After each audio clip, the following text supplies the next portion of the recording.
सबैलाई मेरो नमस्कार। रिसाउनु भएको छ भनेदेखि माफ पाउला, खुसी हुनु भएको छ भने थुप्रै माध्यम होला है। Respected Chief Guest, Mr. Nagesh Korela, the Mayor of Viratnagar Metropolitan City, Honorable Founder Ma'am Sabita Shitaula, Managing Director Aman Ma'am, and all the directors, dear parents and guardians, dear colleagues, and my dear students and all present here. Good morning to all. भन्नुपर्ने कुरो केही पनि छैन, सबै भनिसकेकै छन् र पनि मेरो मनमा लागेको कुराहरू म भन्छु, सुनिदिनु होला।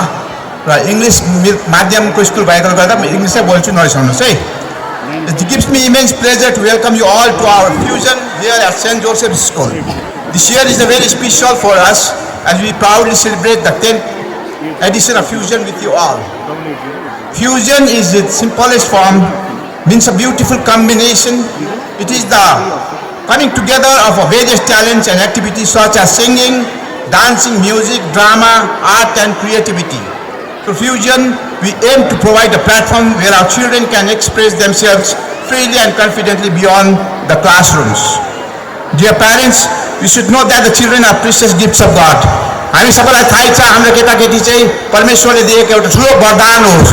त्यसकारणले गर्दा यो वरदानलाई हामीले राम्रोसँग हेरचाह गर्नुपर्छन्, राम्रोसँग सँगले लानुपर्ने हुँदा म तपाईलाई यो सल्लाह दिन चाहन्छु। Each child is unique and blessed with different talents and abilities.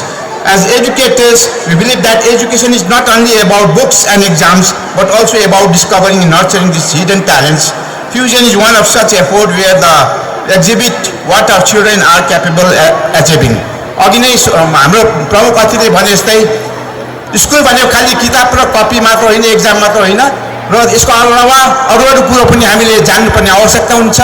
र तपाईहरुको छोराछोरी पढ्नमा राम्रो छैनन्, रिजल्ट राम्रो गरेनन् भनेर तपाईहरु त्यसमा डिप्रेस नहुनुहोस्, डिस्करेज नहुनुहोस् र तपाईको छोराछोरीमा के प्रकारको ज्ञान छ, के गर्न सक्छ तपाईको छोराछोरीले भन्ने कुरोमा तपाईले ध्यान दिनु भन्नेलाई अघि हाम्रो मेयर साहबले भन्नुभयो जस्तै बच्चाले भविष्यमा राम्रो गर्न सक्नेछन्। तर बच्चामा त्यो पढ्न सक्ने खुबी छैनन् र तपाईहरुले राम्रो रिजल्ट खोजेर मात्र पनि हुँदैनन्। तर अहिलेको जमानामा उहाँले भन्नुभयो जस्तै 5 वटा 6 वटा सर्टिफिकेट भए तापनि हामीसँग एक्स्ट्रा एक्टिभिटिजको कला पनि हुनु पर्यो, गर्न सक्नु पर्यो। र त्यसैले म तपाईहरुलाई यही भन्न चाहन्छु, तपाईहरु त्यसमा डिस्करेज नहुनुहोस्। बच्चाको बेला आउँछन्, बच्चाले गर्छन्। There is a beautiful saying, the future does not grow on its own, but it is grown through children. Hence, every child who steps into this age today is already a winner. In today's world, children are exposed to many negative and unhealthy environments. As such, it is our shared responsibility to protect them, guide them, and keep them on the right path. Most parents today are educated and deeply concerned about providing the best education for their children, and we truly appreciate that habit.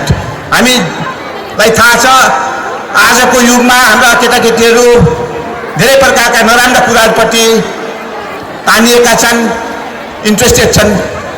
अरूलाई दोस्याउनु भन्दा आफ्नो पोल्टो चाहिँ बलियो राख्नु, अरूलाई चोर्नु भन्दा पोल्टो बलियो राख्नु भने जस्तै हामीले यसलाई अघि बढाउँ र केटाकेटी मोबाइलमा, टिभीमा र नराम्रा कुराहरूमा छन् र यसको निम्ति तपाईहरु सबैले आफ्नो बच्चाको ध्यान दिनु पर्यो र स्कुलले पनि ध्यान दिन्छन्।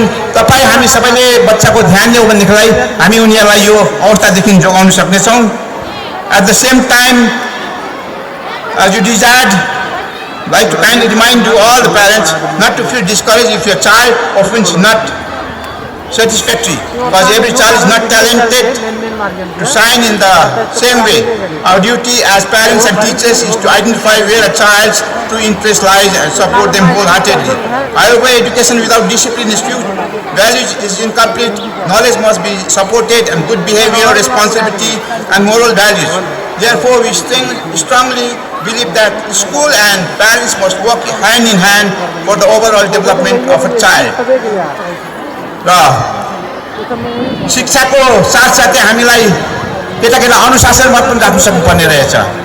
खाली शिक्षा मात्र दिएर हुँदैनन् र त्यसकारणले गर्दा स्कुलले दिएको सानो पनिसमेन्ट उनीहरूको निम्ति भविष्यमा ठुलो वरदान हुन सक्छन् र प्यारेन्ट्सले बुझिदिनु पर्यो आज मेरो नानालाई स्कुलमा पनिस गरेछन् भनेर होइन आज मेरो बच्चाले के गरेर उसले पनिस पाए भन्ने कुरो तपाईँले बुझिदिनु होला र तपाईँ र हामीले बुझ्न सक्यौँ भनेदेखिलाई यो बच्चालाई हामी भविष्यमा डरलाग्दो अवस्थादेखि बचाउन सक्नेछौँ र खालि बच्चाको कुरा मात्र नसुनेर तपाईँहरू स्कुलमा आएर बुझिदिनुहोस् र तपाईँको बच्चाले किन पढिरहेका छैनन् र तपाईँको बच्चा किन पढाइदेखि टाढो भइरहेका छन् र जान्ने कुरो हो बुझ्ने कुरो हो खालि तपाईँले फिस तिरिदिएर र बच्चालाई राम्रो राम्रो कुरो दिएर मात्रै बच्चाले पढ्छ भन्ने हामी आशा नगरौँ र बच्चालाई हामीले पढ्न बनाउनका लागि हामीले पनि अलिक समय दिने गर्नुपर्दछ so I would like to say that spare the rod and spoil the child.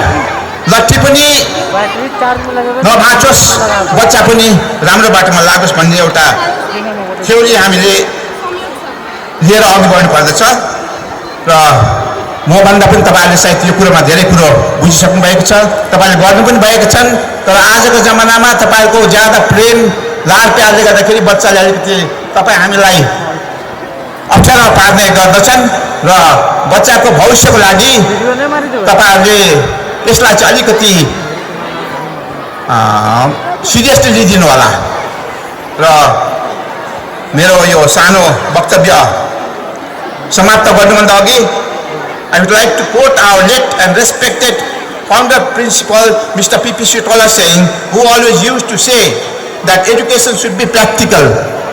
हाम्रो शिक्षा चाहिँ प्र्याक्टिकल हुनु पर्यो र हामी जे पढ्छौँ त्यो हामीले चाहिँ भविष्यमा त्यसलाई काममा लगाउन सक्नु पर्दछ हामीले किताबमा पढ्छौँ खाना यसरी खानु यसरी हिँड्नु आफूभन्दा ठुलोको इज्जत गर्नु र यस्ता यस्ता राम्रो राम्रो कुराहरू सिकाउँछौँ तर बच्चाले त्यो कुरो गर्नु सकेन भनेदेखिलाई त्यो हामी असफल भएको हामी बुझ्नु पर्दछ त्यसैले गर्दाखेरि उहाँले भन्नुहुन्छ हामीले जे पढ्छौँ त्यो चाहिँ हामीले भविष्यमा लगाउन सक्नु पर्दछ अनि मात्र हामीले पढेको हामीले गरेको कुरोको मान्यता हुनेछ र त्यसैले उहाँ आज हामी माझमा भएका पनि हामीले उहाँलाई आत्मिक रूपले हाम्रो माझमा ल्याएका छौँ र हामी उहाँसँग बिन्ती गर्छौँ कि हाम्रा प्रत्येक पाइलाहरू हाम्रा प्रत्येक कामहरू हाम्रा प्रत्येक विचार सोचहरू उहाँले माथिबाट हामीलाई मार्गदर्शन गरोस् र हामीले गरेका प्रत्येक कुरोमा उहाँले हामीलाई आशिष दियोस् र उहाँको गाइडेन्समा उहाँको अगुवाईमा हामी सधैँ अघि बढ्न सकौँ र यो सेन्ट जोसेफ स्कुललाई हामी देशकै एउटा नमुनाको विद्यालय बनाउन सकौँ भनी आज हामीले फ्युजन प्रोग्राम राखेका छौँ यो फ्युजन प्रोग्राममा तपाईँले विभिन्न प्रकारका कार्यक्रमहरू देख्न सक्नुहुनेछ खालि यसमा हामीले नाच गान मात्र होइन र विद्यार्थीले गरेका धेरै प्रकारका कुराहरू पनि तपाईँलाई देखाउन चाहेका छौँ र यति भन्दै म मेरो सानो वक्तव्य यहीँ समाप्त गर्दछु र तपाईँहरू आइदिनु भयो धन्यवाद र पछिसम्म बसिदिनुहोस् र भोलि पनि छन् यस्तै प्रोग्राम अब ठुलो केटाकेटीले गरेका छन् भोलि पनि तपाईँहरूको हामी अपेक्षा गर्दछौँ भोलि पनि आएर यसलाई सफलता बनाइदिनुहोस् भन्ने कामना राख्दछु धन्यवाद